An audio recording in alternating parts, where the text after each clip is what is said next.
హైదరాబాద్ శివారు ప్రాంతంలో దొంగలు రెచ్చిపోతున్నారు. ఏటీఎంలను టార్గెట్ చేస్తున్నారు. వరుసగా ఏటీఎంలలో చోరీకి పాల్పడుతున్నారు. జనసంచారం లేని ప్రాంతాలే టార్గెట్గా వరుసగా దొంగతనాలకు పాల్పడుతుంది దొంగల ముఠా. శనివారం రాత్రి 2 ప్రాంతాలలో ఏటీఎంలలో చోరీ చేసింది ముఠాలు. రావిర్యాలలో గ్యాస్ కట్టర్ సహాయంతో 4 నిమిషాల్లో దోచేశారు దొంగలు. సుమారు 30 లక్షల నగదుతో ఉడాయించారు. అదే రోజు రాత్రి మైలార్దేవులపల్లిలో ఏటీఎం దోచేశారు. ఇప్పుడు మధుబన్ కాలనీలో ఎస్బీఐ ఏటీఎంలో చోరీకి యత్నించారు. మిషన్ ఓపెన్ కాకపోవడంతో దానిని తగలబెట్టారు.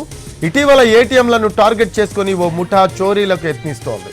జనాలు తిరగని ప్రాంతాల్లో ఏటీఎంల చోరీకి స్కెచ్ వేస్తున్నట్లు గుర్తించారు. ఏటీఎంలలో చోరీలకు పాల్పడుతున్న ముఠా కోసం ఎస్ఓటీ క్రైమ్ టీమ్గా ముమ్మరంగా గాలిస్తోంది. మరో అప్డేట్స్ తెలుసుకుందాం. మా కరెస్పాండెంట్ రాధాకృష్ణ అందిస్తారు.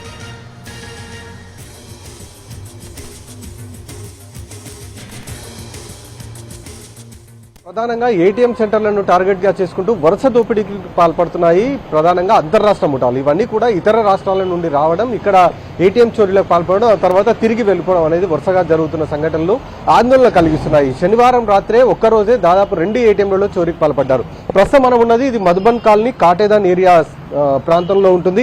ఇది కూడా ఎస్బీఐకి సంబంధించిన ఏటీఎం. ఇది మనం రావిరాలది ఏటీఎం చోరీకి చూసాము. కేవలం 4 నిమిషాల్లోనే ఏటీఎం చోరీకి చేయడం జరిగింది. ఒక గ్యాస్ కట్టర్ సహాయంతో ఏటీఎం మిషన్ ని వాళ్ళు అక్కడ ఓపెన్ చేసి దాదాపు అందులో ఉన్న 30 లక్షలకు పైగా కూడా నగదును వాళ్ళు అక్కడ తీసుకొని వెళ్ళడం జరిగింది. అదే రోజు రాత్రి ఇక్కడ ప్రస్తుతం మనం చూస్తున్న ఈ ఎస్బీఐ ఏటీఎంలో కూడా చోరీ జరిగింది. కాబట్టి ఒక అనుమానం ఏంటంటే అదే ఏటీఎం కి చోరీ చేసిన ముఠా ముందుగా ఇక్కడ ప్లాన్ చేసి ఇక్కడ చోరీ అటెంప్ట్ చేసి ఆ తర్వాత అక్కడికి వచ్చారా అన్న అనుమానాలు అయితే వ్యక్తమవుతున్నాయి. ఎందుకంటే ఒకే రోజు రాత్రి సమయంలో 2 ఘటనలు జరగడం ప్రధానంగా అనుమానాలకు తావిస్తుంది. ప్రస్తుతం మనం చూస్తున్న ఏటీఎం పూర్తిగా కూడా కాలిపోయిన పరిస్థితి మనకు కనబడుతుంది. వాళ్ళు ఇక్కడ కూడా గ్యాస్ కట్టర్ సహాయంతో తెరిచే ప్రయత్నం చేసినట్లుగానే మనకు తెలుస్తుంది. ఎందుకంటే ఏటీఎం తెరుచుకోవడానికి వాళ్ళు శతవిధాలుగా ప్రయత్నం చేశారు. కానీ ఇక్కడ ఏటీఎం కి సంబంధించిన మిషన్ ఓపెన్ కాలేదు. దీంతో వాళ్ళు తగబెట్టారు మొత్తం కూడా ఏటీఎం ని. మనం చూడొచ్చు లోపల వరకు కూడా పూర్తిగా కాలిపోయింది ఏటీఎం మిషన్ మొత్తం కూడా. ఆ తర్వాత ఇందులో ఉన్న మరి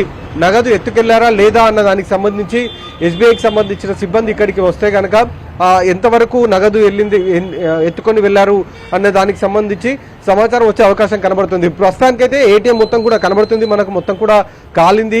లోపల ఉన్న నగదును కూడా తీసుకొని వెళ్ళినట్లుగా మనకు చాలా స్పష్టంగా తెలుస్తుంది. బయట మాత్రం ఎలాంటి సెక్యూరిటీ మాత్రం లేదు ఇక్కడ. ఎందుకంటే మామూలుగానే ఈ మధుబన్ కాలనీకి సంబంధించి నైట్ టైంలో పూర్తిగా నిర్మానుష్యంగా ఉంటుంది.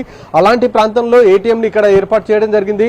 ఎలాంటి సెక్యూరిటీ లేదు, అలారం సిస్టమ్ అనేది కూడా మనకు కనిపించట్లేదు. కాబట్టి ఈజీగా ఇలాంటి నిర్మానుష్య ప్రాంతాల్లో ఉన్న ఏటీఎంలని టార్గెట్ గా చేసుకుంటూ దొంగలైతే ఒక్కసారిగా విరుచుకు పడుతున్న పరిస్థితులు అయితే మనకు కనబడుతున్నాయి. ఇంకా నగరంలో ఇలాంటి ఏటీఎంలు ఎన్నో ఉన్నాయి. బ్యాంకు అధికారులకు వార్నింగ్లు ఇస్తున్నారు పోలీసులు, అయినా కానీ ఎవరు కూడా పట్టించుకున్న దాఖలాలు మాత్రం లేవు.